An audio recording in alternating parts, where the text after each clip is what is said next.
श्री स्वामी समर्थ. नमस्कार स्वामी भक्तांनो.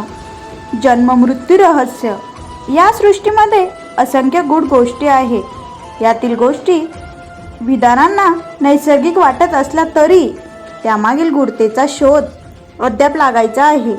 अशा काही गूढ रहस्यमय गोष्टींकडे आपण लक्ष टाकणार आहोत. गरोदर स्त्रीच्या भोवती हजारो आत्मे घोटाळत असतात. गरोदर स्त्री जवळ पुरेसे संरक्षण नसेल किंवा गरोदर स्त्री जर पिशाच्य बाधा असेल तर पिशाच्य सृष्टीतील एखादा दुष्ट आत्मा जबरदस्तीने त्या स्त्री गर्भात प्रवेश करतो. परिणामी विकृत, कुरूप, खुजे असे मूल जन्माला येते. परंतु अशा घटना क्वचितच घडतात. प्रत्यक्षामध्ये गरोदर स्त्रीला 7वा महिना लागल्यानंतर त्या घराण्याच्या म्हणजे माता पित्यांच्या ऋणानुबंधानुसार जीवात्मा गर्भामध्ये प्रवेश करतो. या जन्माला आलेल्या मनुष्यामध्ये पूर्वजन्मातील कर्मानुसार प्रवृत्ती असतात. तदनुसार विशिष्ट ग्रहस्थितच मानवाचा जन्म होतो.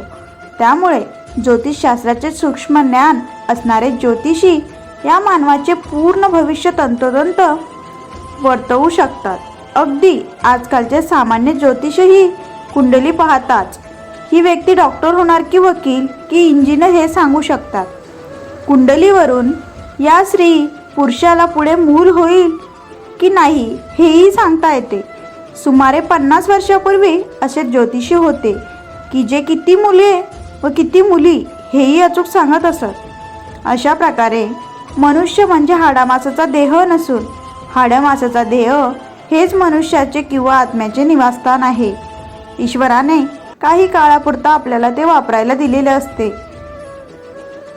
आणि ते जन्मल्यावर जर सात्विक कर्म म्हणजे दान धर्म, शांती, सद्गती, अखंडित समाधानाची प्राप्ती होते. पण फक्त स्वार्थच केला तर मानवाची अधोगती टळत नाही. कर्म या पृथ्वी तलावर मानव जन्माला आल्यानंतर जर त्याने दान धर्म, परोपकार, ईश्वर भक्ती इत्यादी सद्गुणांचे आचरण केले तर हाडमासाच्या देहात त्याचा जो आत्मा असतो तो तेजस्वी होऊ लागतो. त्या आत्म्याला वेगळे रूप प्राप्त होते. हे शरीर जेव्हा मरते तेव्हा त्या देहातून एक तेजस्वी सूक्ष्म देहीधारी मनुष्य बाहेर पडतो. त्याच्या स्वागतासाठी वातावरणामध्ये अनेक तेजस्वी आत्मे गोळा झालेले असतात. अत्यंत प्रेमाने त्याचे स्वर्गात स्वागत केले जाते. हे एका उदाहरणावरून आपण बघूयात. एखादा नापास होणाऱ्या विद्यार्थ्याला 2-4 ग्रेस मार्क मिळाल्यावर तो पास होतो. तसा एक मनुष्य काही ग्रेस मार्क्स मिळाल्यावर स्वर्गामध्ये गेला. तेथे गेल्यावर त्याने पाहिले की महान पुण्यवान आत्म्यांच्या मस्तकावर रत्नजडित मुकुट शोभत होते. त्यांची वस्त्रे तेजाने चमकत होती. त्या मानाने या सज्जनाची वस्त्रे अतिसामान्य होती व मुकुट वगैरे याला काहीच प्राप्त झालेले नव्हते. त्याने तेथील एका देवदूताला विचारले. तेव्हा तो देवदूत म्हणाला, पृथ्वी तलावर तू सज्जनतेने जगलास म्हणून स्वर्गात आलास. पण हे लोक जेव्हा पृथ्वी तलावर होते तेव्हा सज्जन तर होतेच पण सद्गुणीही होते. त्यांच्या अंगावरील एक एक अलंकार व त्यातील रत्न हे सद्गुणांची प्रतीक आहेत. एक एक रत्न म्हणजे सद्गुण, एक एक अलंकार म्हणजे ईश्वर भक्तीचा एक एक प्रकार होय. या बोधकथेवरून बरेच काही सांगून जाते. पूर्वजन्माच्या अनेक कथा प्रसिद्ध आहेत. त्यावरून हे सिद्ध होते की मनुष्य आपल्या कर्मानुसार सद्गती किंवा दुर्गतीला जात असतो. याविषयी रहस्यमय गूढ विषय असा की मनुष्याच्या कर्मानुसार त्याच्या आत्मांचं रूप किंवा सूक्ष्म देह प्राप्त होतो. सिद्ध योग्यांना ही रूपे दिसू शकतात. उदाहरण ए व्यक्ती आहे. या व्यक्तीने खूप चांगली कर्म केली आहे. दान धर्म केला आहे, परोपकार, दया, करुणा, इतरांना मदत अशा सद्गुणांनी व सत्प्रवृत्तींनी जीवन व्यतीत केले. समजा अशी व्यक्ती जर वयाच्या 90व्या वर्षी मृत्यू पावली तर तिच्या देहातून 35-36 वर्षाचा तेजस्वी रूपाचा तरुण युवक बाहेर पडेल व स्वर्गलोकाकडे प्रयाण करेल. अर्थात ही अवस्था फक्त पुण्यवान जीवांची होते. योगी संत यांच्यासाठी नियम याहून वेगळे आहेत. ते स्वतःच्या इच्छेनुसार देह धारण करू शकतात. आपलं त्याचप्रमाणे आता बी या व्यक्तीचे फारसे पुण्य केले नाही, फारसे सत्कर्मही त्याने केले नाही, पण सज्जनतेने जगला, स्वतःच्या कुटुंबासाठी जगला. हे करताना थोडी ईश्वर भक्ती केली पण नाही. जर अशी व्यक्ती वयाच्या 50व्या वर्षी मृत्यू पावली तर मृत्यूनंतर प्राप्त होणारा देह 50 ते 55 वर्षाचा असेल व तो 4थ्या लोकात जाईल. तेथे त्याला थोडाफार त्रास भोगावा लागेल व परत मनुष्य योनीत जन्म प्राप्त होईल. आता सी या प्रकारे माणसं संकुचित मनाची, अत्यंत कंजूस, महास्वार्थी, खूप दुर्गुणी, भानकुदाट, प्रवृत्तीचे द्वेष, मत्सर करणारे असतात. आता अशा लोकांच्या बाबतीत ईश्वर नियम वेगवेगळे आहेत. कुणाला कुठला नियम लागू पडेल व कोण कुठे जाईल हे सांगता येणे कठीण असते.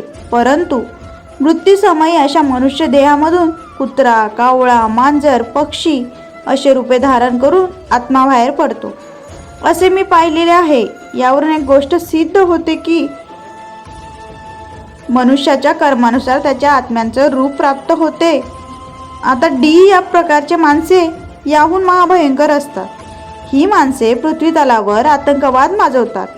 खून करणे ह्याचा त्याचा पेशा असतो. अशा लोकांना किमान 48 लक्ष वर्ष नरक यातना भोगावे लागतात. यांचे आत्मे कधी प्रचंड शिळामध्ये राहतात. उन्हाने त्या शिळा तापतात. तो प्रचंड ताप यांना सहन होत नाही.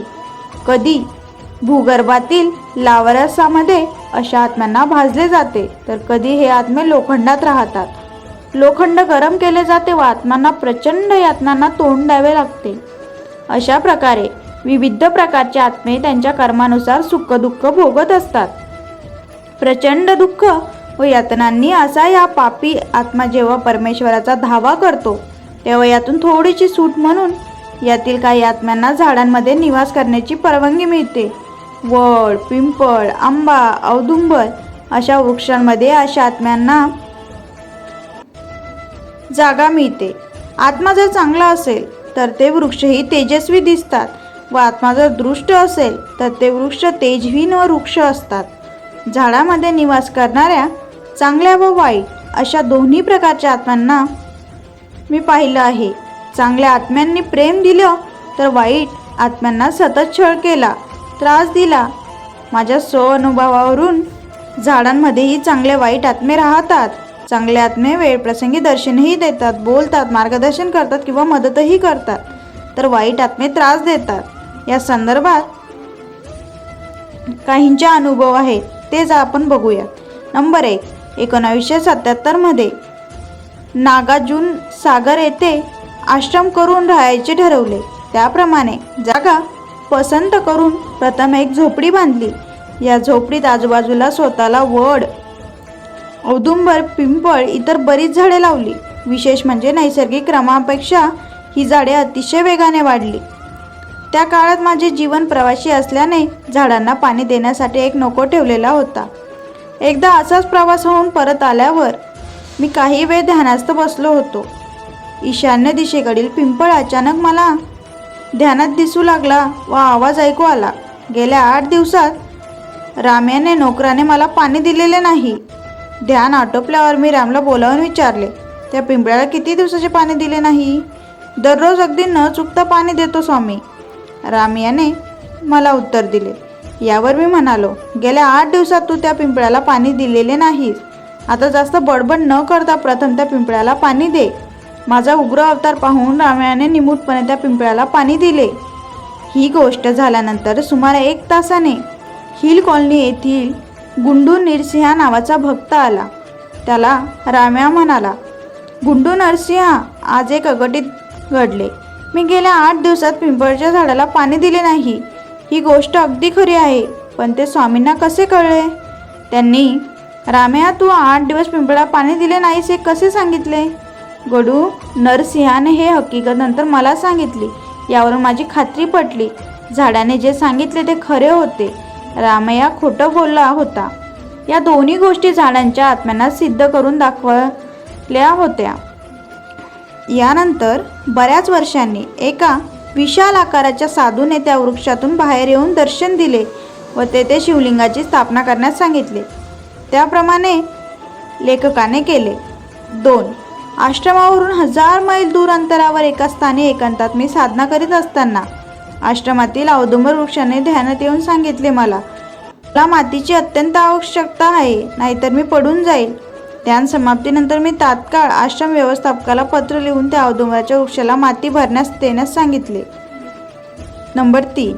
आश्रमामध्ये दररोज रात्री हनुमान चालीसा म्हणून नारळ फोडला जातो. 1980 मध्ये पादुकांची स्थापना झाली. त्या दिवसापासून आज तागायत ही प्रथा आहे. पादुका स्थापनेच्या दिवशी हनुमान चालीसा समाप्तीच्या वेळी मी सहज एक चौकोनी आकाराचा एका नारळाच्या एका हाताच्या पंजामध्ये मावेल एवढा दगड ठेवला व त्यावर नारळ फोडला. त्यानंतर त्याच दगडावर नारळ फोडत जा असे तेथील भक्तांनी सांगितले. त्याप्रमाणे दररोज हनुमान चालीसा म्हटल्यावर त्या दगडावर नारळ फोडणे भक्तांनी चालू ठेवले.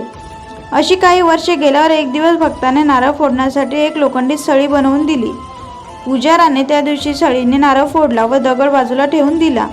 ही घटना घडली तेव्हा मी आश्रमामध्ये आराम खुर्चीत बसून पुस्तक वाचत होतो. अचानक दगडातील आत्म्याने माझ्याकडे तक्रार केली, म्हणून मी चौकशी केली असता सळी प्रकरणे समजली. तेव्हा उपस्थित असणाऱ्या सर्व लोकांना मी सांगितले, ज्याप्रमाणे तुम्ही यथाशक्ती माझी सेवा करीत आहात त्याप्रमाणे हा दगडही येथे सेवा करीत आहे. 12 वर्ष याची सेवा पूर्ण झाल्यावर याचा उद्धार होईल. कसलेही ज्ञान नसताना अगदी अचानक माझ्या मुखातून वरीलप्रमाणे सांगितलेले निघाले. किंबहुना त्या दगडामधील आत्मा माझ्या मुखाने बोलला. यानंतर 12 वर्ष म्हणजे 1992 मध्ये मुख्य मंदिरामध्ये पादुकांसमोर हनुमान मंदिर बांधायचे ठरवले. त्याप्रमाणे मंदिर बांधून झाल्यावर हनुमान मूर्तीची प्रतिष्ठापना करताना त्या दगडाच्या आत्म्याने येऊन सांगितले, माझे 12 वर्ष सेवा पूर्ण झाली आहे. मी या घटनेची वाट पाहत होतो. आता मला तुम्ही हनुमान मूर्तीच्या खाली ठेवा. माझे काम संपले. मला देवरूप प्राप्त झाले आहे असे म्हणून त्या दगडाच्या आत्म्याने हनुरूप रूपात दर्शन दिले. यानंतर मी त्या दगडाला हनुमान मूर्तीच्या पीठात बसवले. आज शेकडो लोक त्या हनुमान मूर्तीला पर्यायाने त्या दगडाला प्रदक्षिणा घालत आहेत.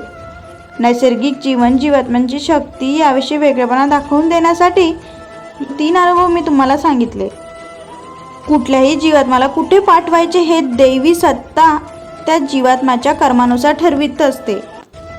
जीवात्मा मनुष्य देहात जेव्हा प्रवेश करतो तेव्हा मनुष्य होतो, दगडामध्ये प्रवेश करतो तेव्हा तो दगड होतो आणि झाडामध्ये प्रवेश करतो तेव्हा तो झाड होतो.